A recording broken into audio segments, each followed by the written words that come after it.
By the time the 8th morning arrived, Tokyo no longer felt alive. It felt a dormitory trapped in a twilight state between enduring and collapsing. The fires from the previous day had burned out, leaving behind smoking skeletons where neighborhoods had once stood. The soundscape of the city had changed too. Gone were the frantic footsteps, the hurried whispers, the sharp cracks of anti-aircraft guns. Now, Tokyo breathed only in sighs. Women swept the same streets again and again, even though the ash returned with every breeze. Elderly men stood in small clusters, not talking, not arguing, just staring at a sky that no longer held promise or pride. Children played silently, without the laughter that once made the city feel warm. Above them, the sky was painfully blue, too quiet, too empty. It was the kind of sky that made people nervous not because it threatened danger, but because it signaled abandonment. The people had learned a truth that no announcement dared speak aloud. Empty sky meant Japan had nothing left to send. At Chofu Airfield, the transformation was complete. Fighter wings no longer prepared for takeoff. Hangars no longer echoed with engines sputtering to life. Mechanics no longer rushed between tools. The airfield had become a staging ground for something darker. Rows of wooden crates filled with explosives lined the perimeter. Simple training aircraft planes never meant for combat sat parked with empty brackets waiting to be loaded. A truck arrived carrying metal harnesses, straps, and short-range rocket. A lieutenant addressed the pilots with a hollow stare. "You will begin special attack orientation today." No one spoke, no one saluted, no one objected, because objections were for men who still had choice. Saburo Kameda stood at the edge of the formation, his hands behind his back. The words washed over him like cold rain. He felt nothing, not shock, not fear, not resist. He had crossed beyond emotion into a state of numb clarity. He whispered internally, "This is what remains of the Air Force." The instructor pointed toward the assembled aircraft. "These planes," he said, "are your new weapons." Kameda looked. Some were old trainers with fabric-covered wings. Some were gliders without landing gear. Some were little more than flying bombs. They all had one thing in common. They were not returning home. Later, alone inside an empty hangar, Kameda sat on an overturned oil drum. The floor smelled of gasoline and rust. A single beam of sunlight cut through the broken windows, illuminating dust particles that floated like drifting spirits. He pressed his palm to his forehead. He tried to recall why he joined the Air Force. Honor, duty, pride,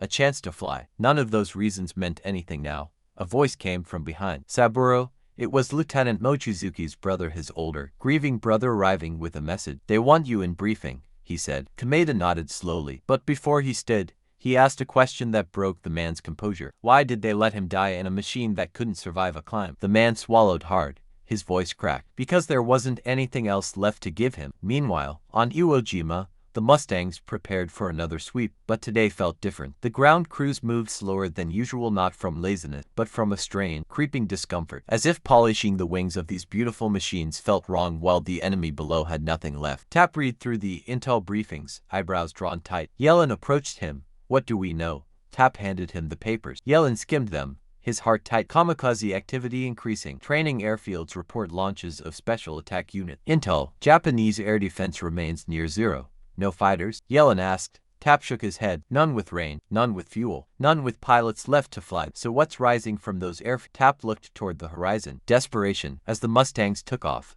the volcanic dust swirled beneath their wheels. Once airborne, they formed up effortlessly, climbing into the bright morning sky. But something weighed heavily on the pilots, an invisible turbulence born not of weather, but of conscience. Halfway to Japan, the radio crackled with a voice from the lead. B-29. Be advised. Possible special attack launches from Konoe, Shiran, Yuta. Yellin felt a chill crawl up his spine. Kamikazes didn't fight in formation. They didn't dogfight. They came from below, screaming upward with reckless velocity. They didn't care about escape route. They didn't care about odds. They didn't care about living. The Mustangs continued their approach, scanning the horizon with sharpened vigilance. Then they reached Japanese airspace, and they saw them. Not fighters, not combat pilots, but tiny, fragile aircraft, some barely more than wings bolted to engines, climbing slowly from a field near Kyushu. Jerry Yellin counted them. "I see 6. Another pilot added, "I see 9. Tap's voice came over the radio. Quiet but steady. "These aren't fighters. Confirmed special attack plane." Yellin watched them desperately trying to climb. They wobbled. They shook. One stalled immediately and spiraled into a field. Another struggled upward like a bird drowning in air too thin for its wing. These were not opponents. These were boys. Boys being sent to die in machines that had no right to be in the sky. Yellin whispered, "My God." Tap inhaled sharply.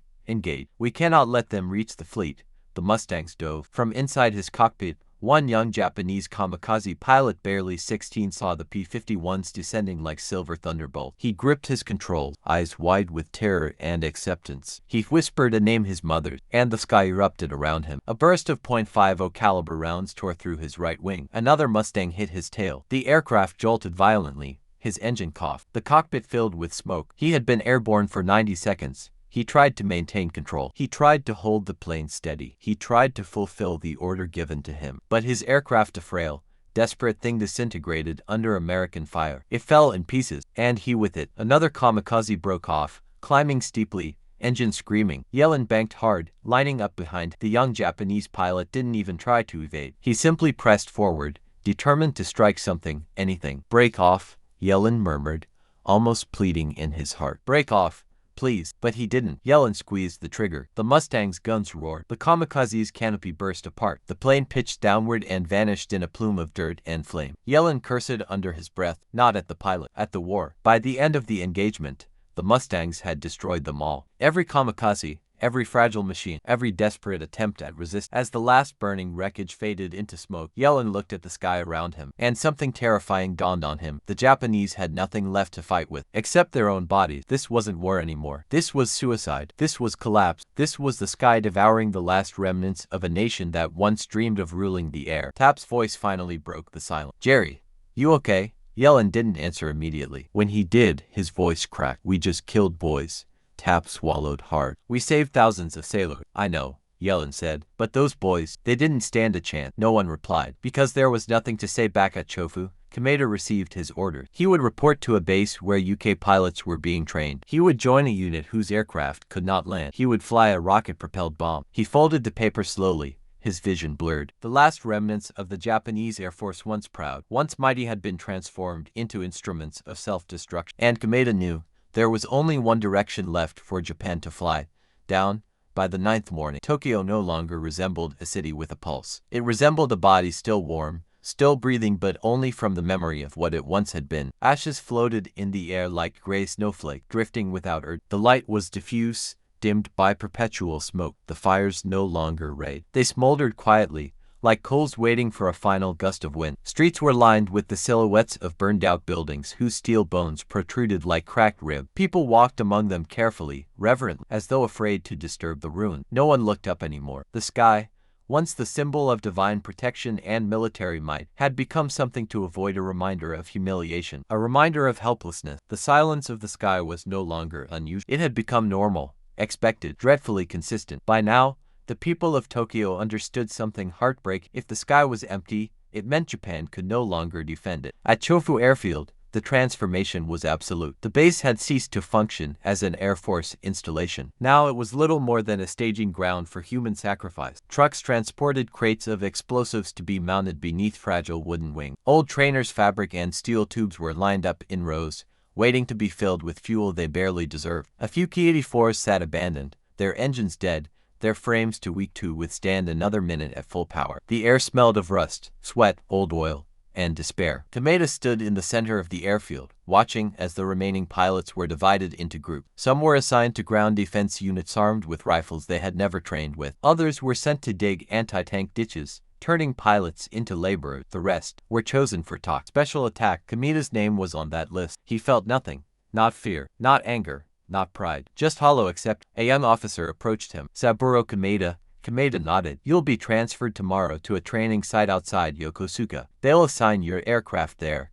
Kameda swallowed hard. "What kind of aircraft?" The officer took a moment before answering. "Whatever they can find." The words fell like lead. That night, Kameda wandered through the abandoned hangar. The echo of his footsteps followed him like a ghost. He stopped beside the remains of a Ki-84 Mochizuki's old machine, the engine cowling ripped open from the inside, metal warped by overheating. He ran his fingers across the shattered fuselage. The surface felt cold, dead. He remembered the way Mochizuki had laughed the evening before his final mission, a soft, warm laugh, the kind of laugh that made others smile without trying. He remembered the way Mochizuki had climbed into his cockpit with calm determination, despite knowing the engine could fail at any moment. He remembered the terrible sound that came over the radio during the climb, and he whispered to the wreckage, "Forgive us, forgive the sky, forgive this war." Meanwhile, hundreds of miles away on Iwo Jima, The Mustangs sat on the runway in perfect row. Their polished metal gleamed in the sun. Their underbellies were armed, their fuel tanks full, their Merlin engines ready. The contrast was surreal. On one island, Japan's Air Force had collapsed into silence. On another,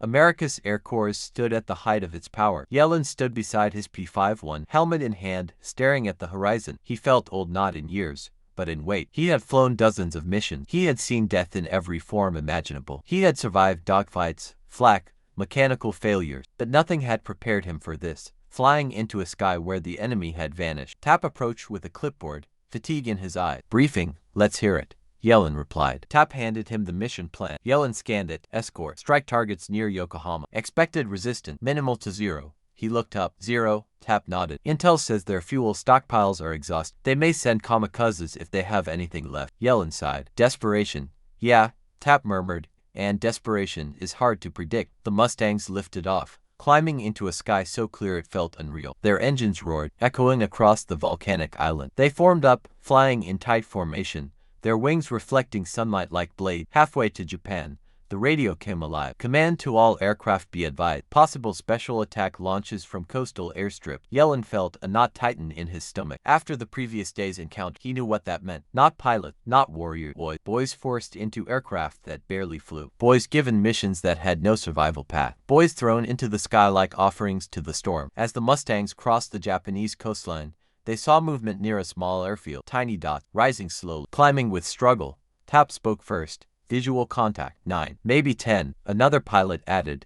Those aren't fighters. Their talk. The Mustangs descended. Yellin engaged one of the climbing aircraft, an old trainer with explosives strapped to its wing. The pilot inside wore no oxygen mask. The cockpit was open to the wind. He looked more like a boy on his way to school than a soldier on a mission. Yellin lined up the shot. His finger hovered over the trigger. He didn't want to do it. He had never hesitated before, but now he felt the weight of the world on his hand. The boy didn't turn, didn't evade, didn't even seem to understand how to. He was flying straight, toward the ocean, toward the fleet, toward death. Yellin fired.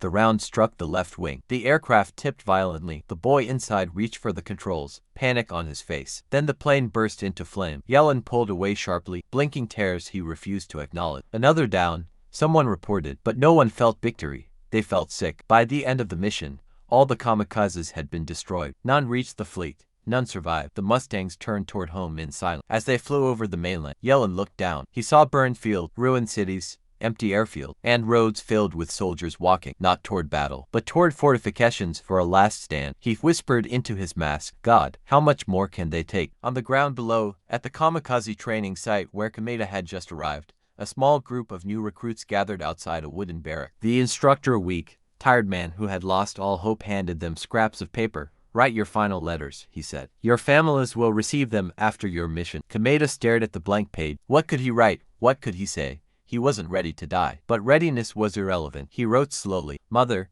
I tried to fly for Japan, but the sky belonged to someone else. Forgive me. Forgive us all. He folded the letter. His hands trembled, and for the first time, the weight of everything crashed into him. He bowed his head, and he cried. Night descended over Japan and Iwo Jima simultaneously. To nations, to destinies, to skies. One full of Mustangs glinting under moonlight. One empty, silent, broken. The war was approaching its end. The sky knew it, the pilots felt it, the world sensed it. And the next morning, the war would take a turn that no one fully expected. The 10th morning rose slowly over Japan, as though the sun itself hesitated before lifting above the horizon. The light was pale, weak, filtered through layers of smoke that had become a permanent veil above Tokyo. What once was the proud capital of an empire now resembled a vast scar, dark, jagged, and pulsing with the dull glow of dying embers. Families emerged from half-destroyed homes with the same tired ritual. Collect water, remove ash, search for food, rebuild what would likely be destroyed again. But today, something felt different. Not hope, not relief, but an eerie stillness, as if the air were aware of something the people did not yet know. A group of old men sweeping debris paused and looked toward the south. They heard nothing, they saw nothing, but they felt something. Something is coming, one whispered. Not airplane, not bombers, not even fighters. Something else, something heavier, a decision. Inside the underground headquarters of the Imperial General Staff, Silence clung to the corridors like frost. Officers shuffled through the dimly lit hallway, their faces pale with sleepless dread. The maps on the walls were covered with red ink. High command knew the truth, but no one dared say it. Japan had lost the sky, and a nation without a sky cannot continue a war. In a cramped conference room, several generals gathered around a radio. They were waiting for news that had traveled from Hiroshima, from Nagasaki, from Moscow, from Washington, from the Emperor's chambers. Whispers spread like cracks in ice to cities destroyed. The Soviets invaded Manchuria.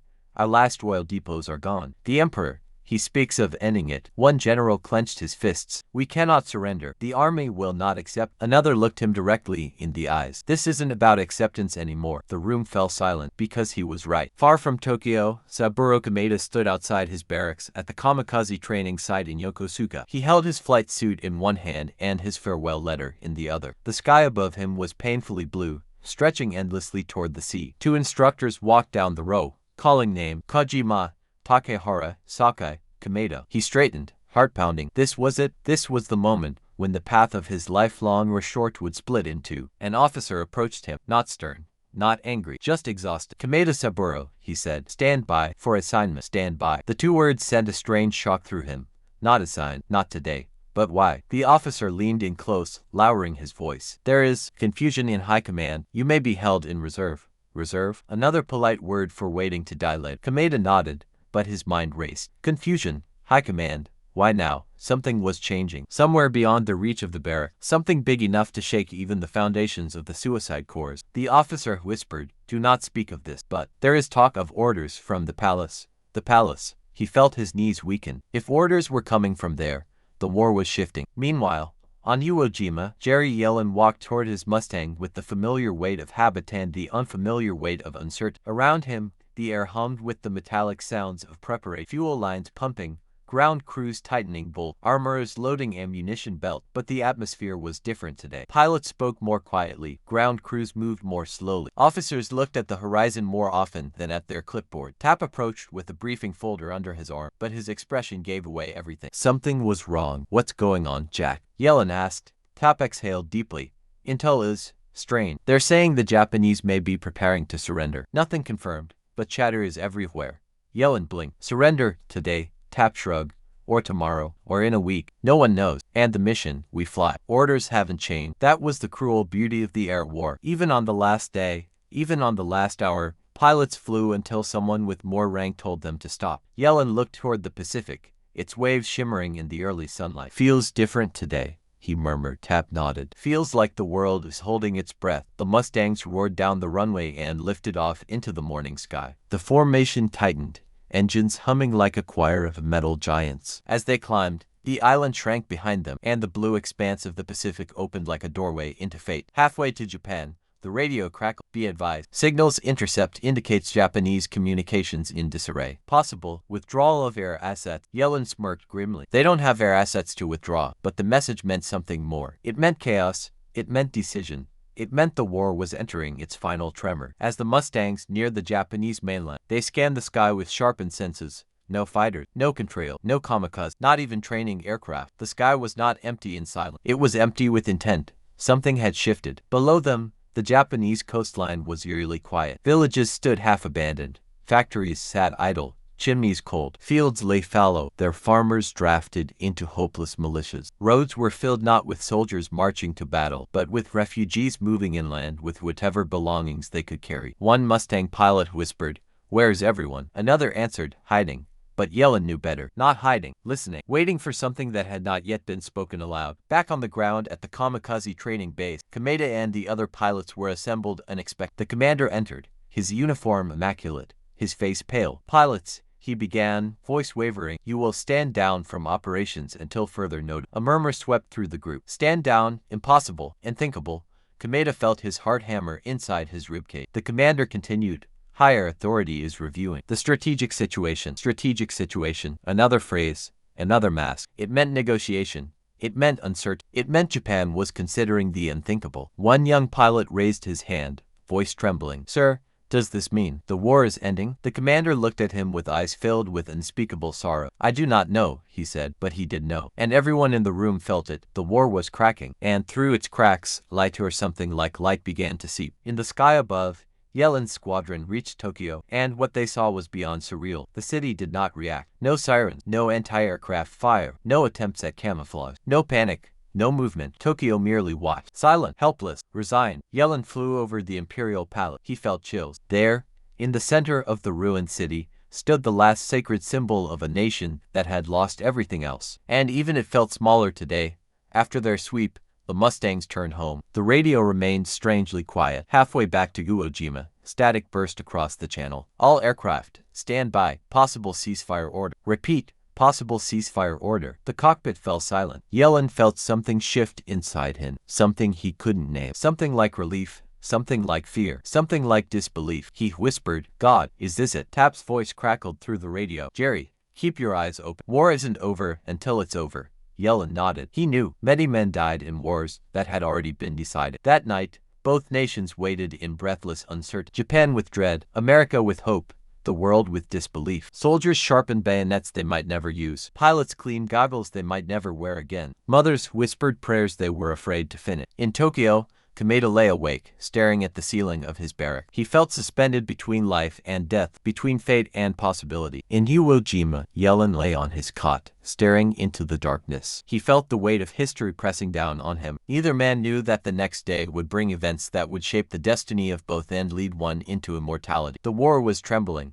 The sky was listening. And the end, the true end, was only hours away. The 11th morning rose without color, no pink glow, no golden streaks, no warmth. Only a gray, muted light filtered through the smoke that hung permanently across the Japanese mainland. It felt as though the sun itself was hesitant and unsure of whether it should bother rising on a day that would reshape the fate of millions. Tokyo remained silent. Not the silence of peace, the silence of breath held before a scream. People emerged from shelters with the same ritualistic motion, but today something felt deeply, horribly wrong. The air carried an unfamiliar tension, the kind that seeped into bones and whispered, "Today will not be like other days." Along the streets, whispers spread faster than dust. "The Emperor, he will speak. They say the war might." No, impossible. Rumor had become the only oxygen the city still possessed. Inside the imperial palace, chaos was unfolding. For the first time in the war, senior ministers were not arguing about battle plans or factory output or fleet movement. They were arguing about history, about surrender, about the fate of Japan itself. In a dim room deep within the palace,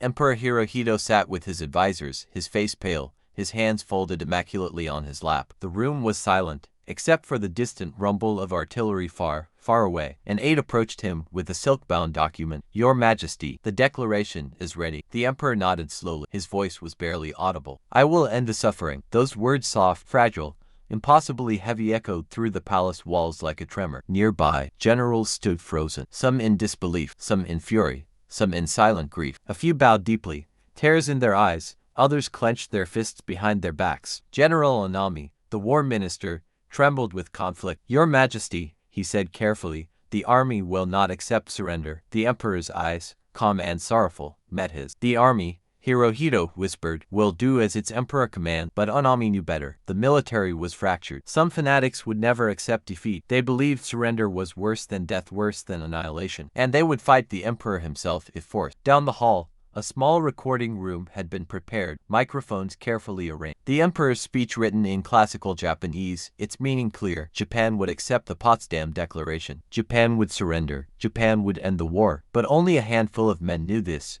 and among those men were traitors. Elsewhere in Tokyo, Saburo Kameda felt the shift in the air before he heard any rumor. At the kamikaze training site, the instructors seemed nervous, more distracted than strict. Morning roll call was conducted quickly. Too quickly.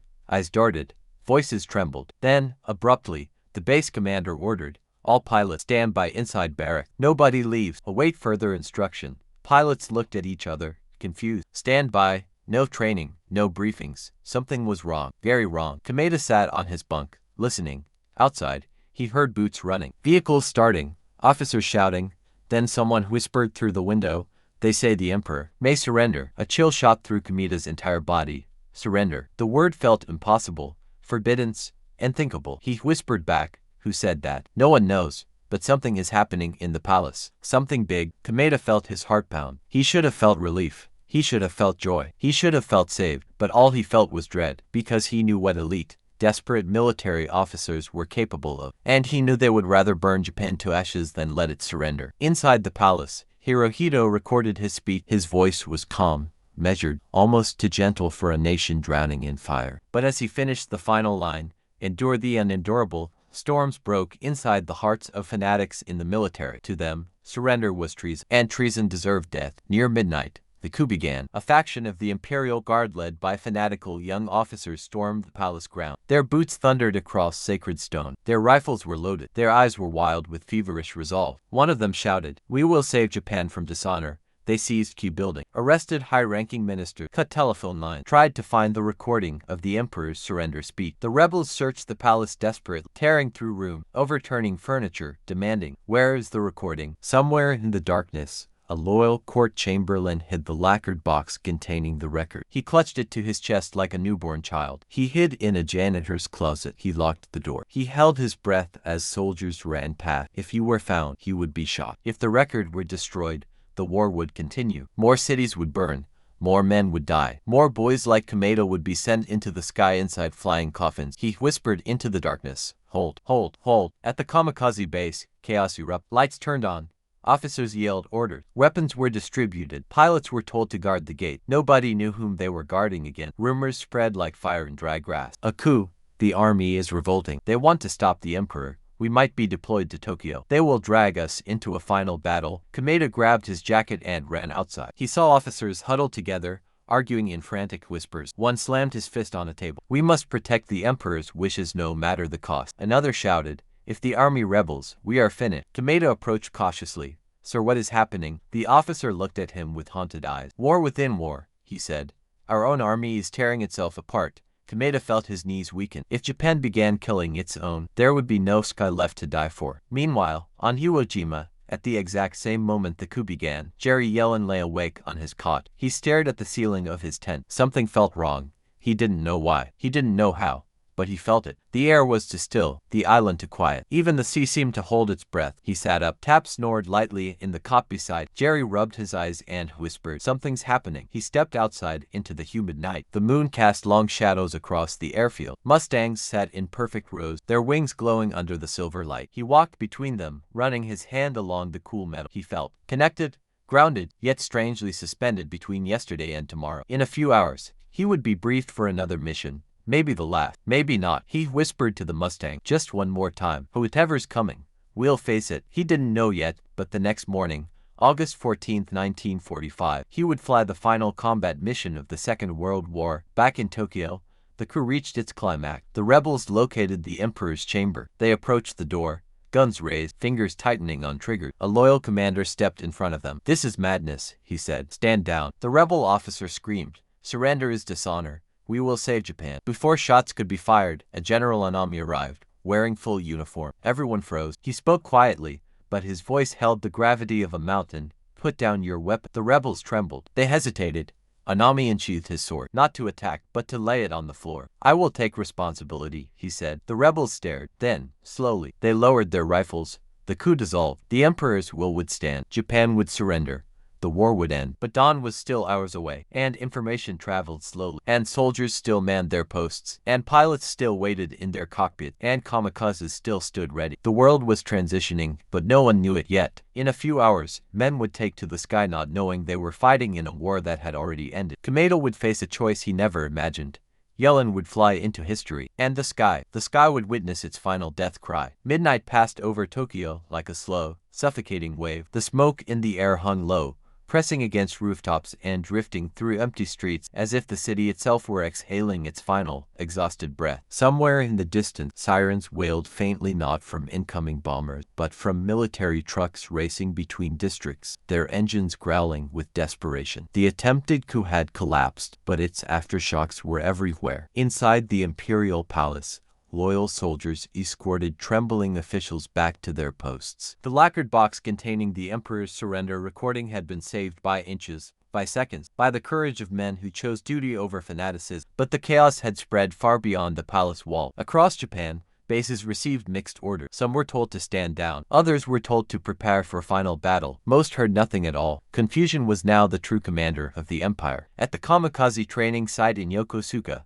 Saburo Kameda jolted awake to the sound of boots stomping through the corridor. He sat upright, heart hammering, as an officer burst into the barracks and shouted, "All pilots, assemble outside." Now, Kameda grabbed his flight jacket and ran into the cold night air. The courtyard was lit by lanterns and floodlights. Pilots lined up in rows, some trembling with fatigue, others rigid with fear. Officers shouted conflicting orders over one another. Prepare for deployment. Stand by for new commands. Move toward the trucks. Do not move until we say so. We defend the palace. We attack the rebels. We wait for confirmation. The chaos felt unreal, like watching a dream unravel in the wrong direction. Kameda spotted Lieutenant Mochizuki's older brother standing among the officers. His face was pale, drawn tight with grief and disbelief. Kameda approached carefully. "Sir, what is happening?" The officer's voice shook with equal parts rage and sorrow. "Some of the army tried to stop the surrender. They tried to seize the emperor's chamber." Kameda felt the blood drain from his face. "Tried to seize the emperor?" The officer nodded. "Fanatic. They were willing to kill him if necessary." Kameda staggered. "But why?" The officer stared at him, eyes burning with the weight of a broken world. "To continue a war that cannot be won." He looked toward the horizon, where the faintest glow of dawn hinted at approaching light. "But they failed. The speech will be broadcast today." Kameda felt his legs shake. Surrender. Finally, after years of destruction, after millions of lives lost. But before he could feel relief, a sergeant shouted, "All pilots, return to barrack. Do not leave." "This is an order." The men hesitated. The shouting intensified. "Nobody flies tonight. Nobody flies at dawn. The war may be ending. Do not act without orders." Kameda felt a tremor in his chest. The war may be ending. But the thought brought not peace, but fear. Because desperate men, cornered men, fanatical men might still try to force a final sacrifice. And pilots were the first they would call. Meanwhile, hundreds of miles away on Iwo Jima, Jerry Yellin slept poorly. His dreams were filled with pieces of the past, dogfights twisting through clouds, the screams of engines overheating, the flash of tracer rounds streaking past his canopy, the faces of Japanese pilots he had seen only for an instant before they fell smoking toward the earth. He awoke before dawn, drenched in sweat, heart pounding. He stepped outside his tent into the humid pre-dawn darkness. The volcanic sand was cool beneath his boots. The sound of waves crashing against Iwo Jima's dark cliffs echoed like distant thunder. Jerry inhaled deeply. The air smelled of salt,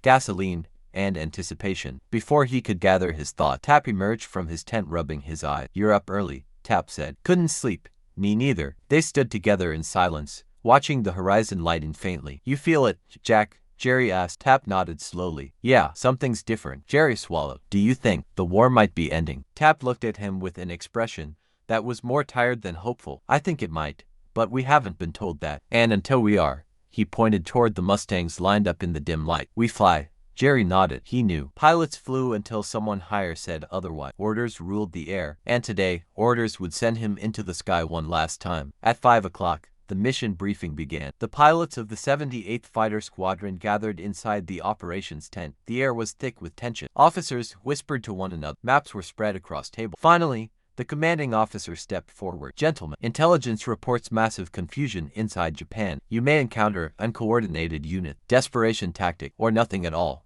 He paused. "But until we receive confirmation of surrender, we continue our mission." The room was silent. "Today's target, airstrips near Tokyo. Depart at 10 o'clock. Escort the bomber. And be prepared for last-ditch resistance." Jerry exchanged glances with Tap.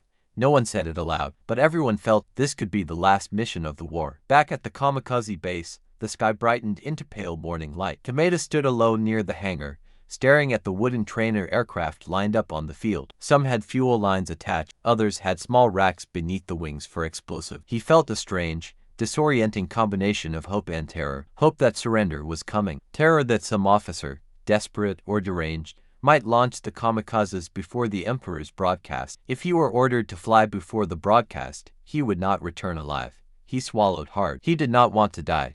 He did not want to be a weapon. He did not want to kill anyone else. He wanted to live long enough to hear the Emperor's word. To hear peace, he whispered to himself. Hold on, just a few more hours. At 9:30 on Iwo Jima, Jerry Yellin approached his P-51 Mustang. Ground crews fueled the tanks, armorers loaded .50 caliber belt, the cartridges glinting ominously in the sunlight. He ran his hand along the nose of the plane. "Just one more time," he whispered. "Let this be the last." Tap walked up beside him. "Ready, Jerry?" "No." Tap smirked. "Me neither." They climbed into their cockpit. Harnesses fastened, goggles down, propellers spun. Engines roared to life. Merlin engines, growling like metallic beasts. The Mustangs taxied onto the runway. The sky above was a perfect blue. At 10 o'clock, they lifted off, and the final combat mission of World War II began. As the Mustangs climbed and formed up with the B-29, Jerry looked toward the vast ocean stretching endlessly beneath him. He did not yet know that he was flying into the last dogfight of the war, that somewhere beneath him, on the Japanese mainland, men like Kamado were praying for a peace they had not yet heard announced, that the world was only hours from changing forever. He only knew one thing: the sky today felt strained, heavy, expectant, as if the heavens themselves were waiting for something, for an ending, for a final chapter, for the last heartbeat of a dying war. And while rebels roamed the palace halls searching for the emperor's surrender speech, while officers fought officers on the runways, while entire units waited for orders that never came, two flights of aircraft were already climbing into the morning sky. One from Japan, desperate, uncoordinated, unaware the war was ending, and one from Iwo Jima, P-51 Mustangs heading straight into history. They would meet above Tokyo Bay, not in triumph, not in hate, but in the final breath of a war already dead. Next, the last dogfight, Yellin, Tap, and the day the sky went silent.